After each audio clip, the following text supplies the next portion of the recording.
Binge the full week of The Ray Taylor Show ad-free over at inspireddisorder.com/plus. This is The Ray Taylor Show.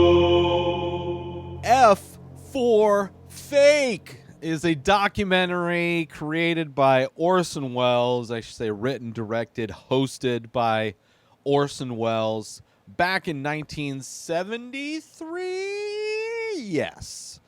1973. It is a movie that I watched on Criterion. It's also available on HBO Max.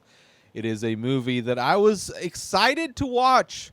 It's a documentary that I tried to watch many, many years ago, probably close to a decade ago. Actually, probably even longer than that. And it's one in which I wasn't able to get into and just didn't watch. Like I probably owned it way back in the day on DVD, and let's just say the beginning of this documentary it's kind of tough in some ways. It's kind of chaotic in some ways, but I appreciated it. I finally watched it, watched the entire thing. It's not long. It's not like it's a very long doc. It's an hour and a half long. I think it might even be shorter than that, but according to IMDb, it's an hour and a half long. I appreciate it. I appreciate what it's trying to do. I, however, didn't love it. Didn't love it. Out of all of the things so far that I've watched on Criterion Channel or the Criterion Network, it's...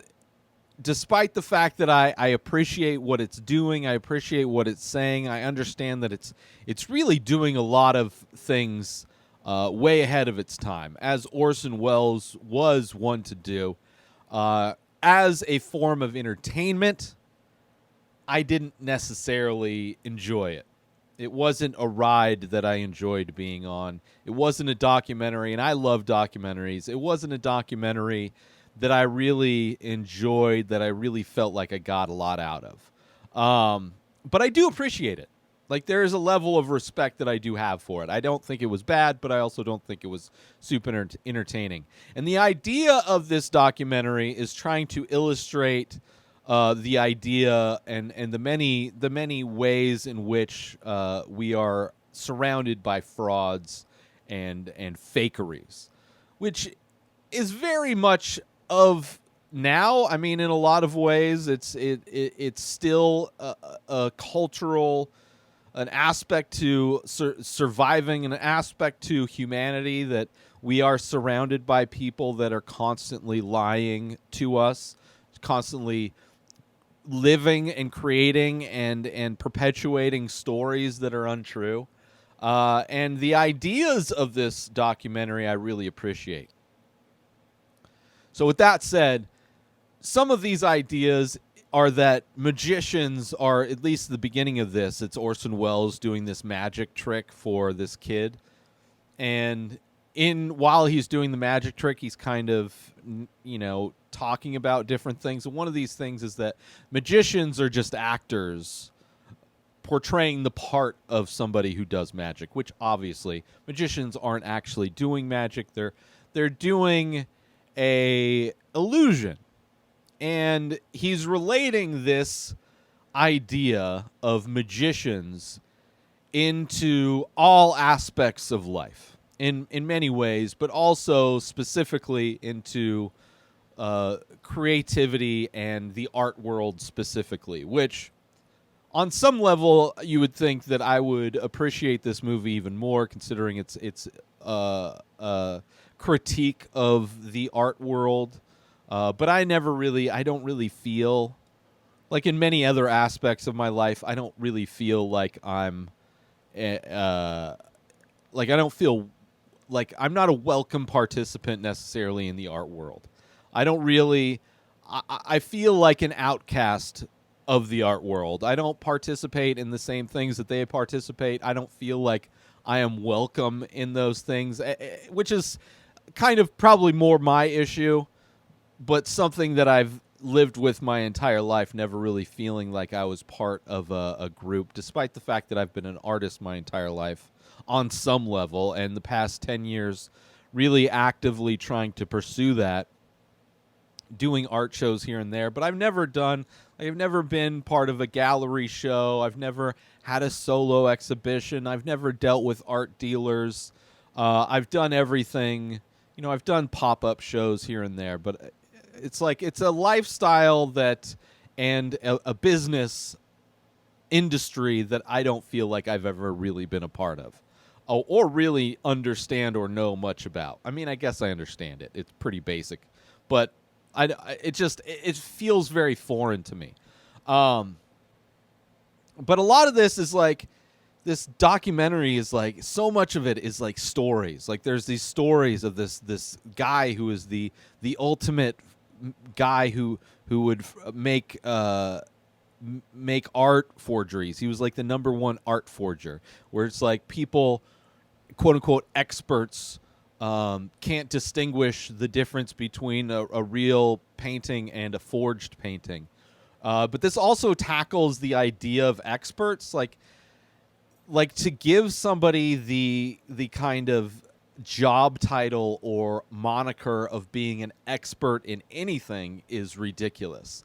And this movie, in a lot of ways, is a critique on the entire art industry as a whole, and how experts are just as full of shit as everybody else, which I, in a lot of ways, already subscribe to these ideas, so I'm not really necessarily getting anything new out of this documentary, right? As far as people who make it their livelihood to talk about why one piece of work is more important than another piece of work, or better than, or worth more than, is really ridiculous, because art is so subjective. And aside from taking into account technical abilities an artist may have, to say that just something isn't necessarily trendy or doesn't connect with you isn't also valid as a piece of art is kind of a crazy thing. So in relating this idea of magicians, of magic and illusions, this movie's talking about fakes and frauds and how that also applies to the experts involved. So much of the beginning of this documentary feels disorienting. It feels like this documentary is doing misdirection. There's so much of this documentary where I'm watching it, where I'm not necessarily just watching it on face value, similarly to how I watch magic tricks, right? You sit down, you're about to watch a magic trick, and part of you is trying to see how that magic trick is done, right? It's not you're just there letting it happen. You're trying to break it down and understand it on a different level. And that's how I'm watching this documentary, where I'm not just watching this documentary as a piece of storytelling. I'm watching it to kind of understand what this documentary is also trying to do, because it feels like it's trying to do something. And now a quick word from our sponsor. Now you can wear The Many Faces, original art by Ray Taylor. Select pieces from the ongoing series of abstract ink paintings. All products made with high-quality materials, made right here in the USA. Go to inspireddisorder.com/TMF merch to browse the entire collection and save yourself an extra 10% when you check out by using coupon code RTSTMF. So once again, go to inspireddisorder.com/TMF merch and save 10% when you use coupon code RTSTMF. And now, back to our show. And in the beginning of it, it's so much of what it feels like it's trying to do is to misdirect the audience in some way. A lot of fast cuts, a lot of these stories of things that don't seemingly necessarily mean anything to the overarching idea or thesis of this documentary. So it's which makes it hard, which is probably why I never succeeded in watching this documentary the first time I tried a decade plus ago. But it's following this art forger of how good he is, and almost getting into meta things of how if you can't tell who originally painted a piece, what makes that piece so valuable, and like part of it is how this artist like was able to survive, have a successful life as an artist painting in the styles of other people, but also how if you are a person who spent your entire life creating in other people's voices, how difficult it is to understand and paint and communicate in your own voice. And I've actually noticed that in comedians who do a lot of impressions on stage or in their act or just impressions in general. It's interesting to listen to those people speak in their own true voice, because a lot of them, it seems, have they don't seem comfortable speaking in their own voice, and a lot of times will slip into character voices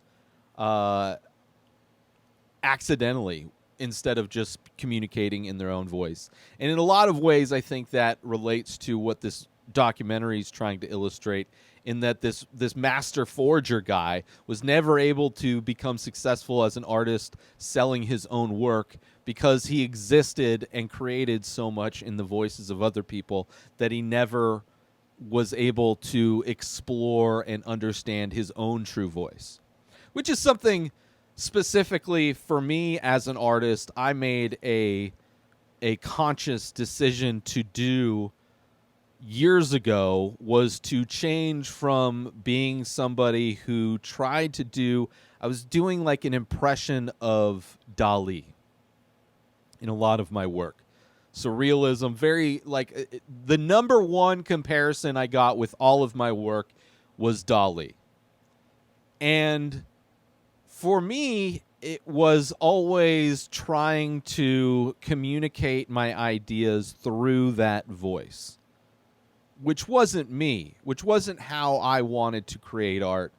And when I changed that and started doing the many faces, which I've been doing for 7 years or so,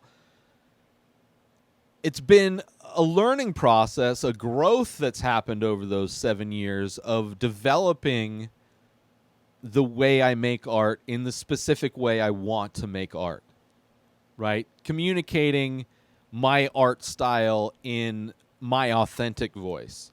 And in doing that, it opens me up to be able to communicate in that voice in a lot of different ways.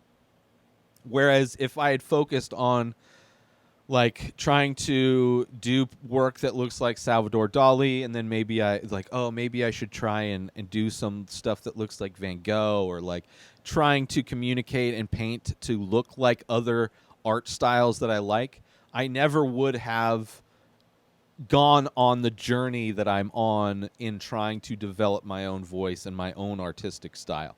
So I related a lot to that kind of idea that this documentary is putting out there. Also, the criticism of experts, quote unquote experts. I mean, you see that the same thing with people who criticize any kind of art form or talk about any kind of art form. Similarly to like people who criticize movies or criticize, comedy. Because like so many art forms, all art forms are so subjective that it's difficult to say objectively what's good and what's bad. You can speak about things that work and don't work, but for any person out there, if there's something that relates to you and that touches you on a heightened level that attracts you to a piece, whether it's a painting or a movie or a piece of music, then the explanation for that connection is not necessary at all. It's just you feel it, you know it. You don't know why you know it, but you know it, right? Like you eat a meal and it tastes delicious and it's the best thing that you've ever tasted, makes your mind explode. You don't necessarily need to know the intricacies of how to prepare the meal or why the technique they use to cook this whatever is why it does this thing to you. That doesn't necessarily even explain why it touched you in that certain way. It could be a memory from your childhood. It could be because it reminds you of this other thing, which has nothing to do with the technical ability the chef used to manipulate the ingredients in a certain way. So I enjoy those aspects of this movie. But the story that this documentary is trying to tell, in my opinion, is not interesting at all. Or at least the way they're trying to tell the story is not interesting at all. Like the meta-contextual stuff of this documentary I appreciate more than the surface story that it's trying to tell. So on some levels I do, but as like just sit down like as a piece of entertainment that I enjoy, like, okay, it feels more like health food that I agree with the benefits of more so than a good meal. Right? Whether the meal is healthy and nutritious is is not the point. The point is that I enjoyed it. To relate it to food anyway. But a lot of it is stories and from all angles. I mean, whether it's the stories of the fake artist, the fraud, if it's the story of the painter, if it's the story that the experts are giving, it's just we're all surrounded by stories. And these stories are never ending, and because they can't be proven, because they're stories, they can take on a life of their own. There's even aspects of this documentary where Howard Hughes is like one of the characters involved in this documentary, and how when he disappeared or whatever, there were like people that assumed he was being portrayed, like actors were portraying him in real life, like that he doesn't even exist anymore, that it's like actors are him in public. And you see that today with people who think that Joe Biden is not Joe Biden, that he is locked away somewhere, and that there's just actors portraying Joe Biden in order to confuse the public. It's like this documentary in a way tapped into conspiracy theory culture in a way that really illustrates how the fraudulent nature of storytelling can lead a life of its own and can become as real to people as an actual reality. So it's like, because it's talking about this stuff, it's like I can't believe anything this documentary is telling me at the same time. Join Inspired Disorder Plus today.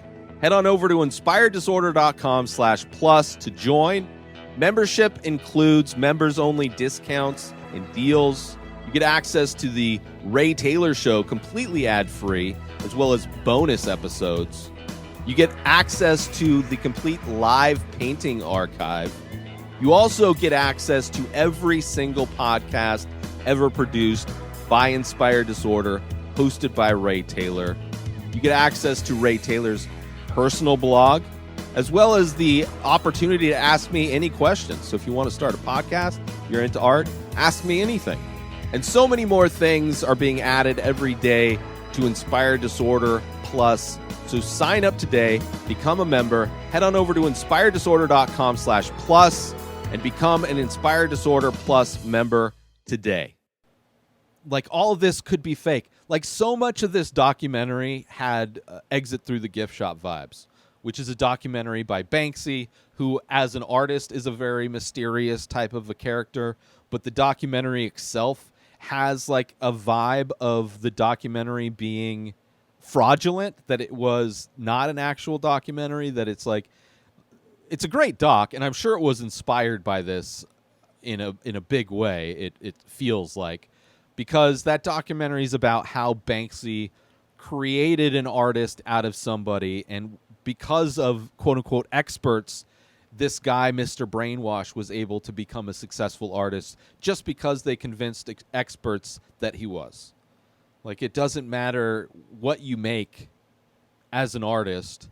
It's all about the narrative of it being good or the trend of it being popular that matters more than the truth of the thing. And that these false narratives that people use to promote or disprove a thing can become more real than the actual truth.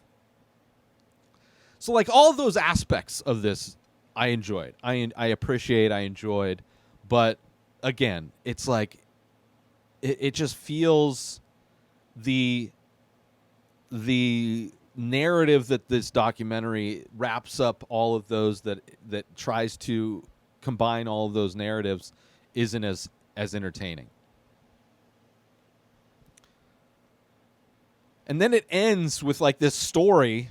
It's like the only kind of really narrative through line in this that I was able to follow or cared to follow was this story about Picasso. How like Picasso went to this place and every day, like to go paint or whatever, and every day he would see this beautiful woman that would walk by.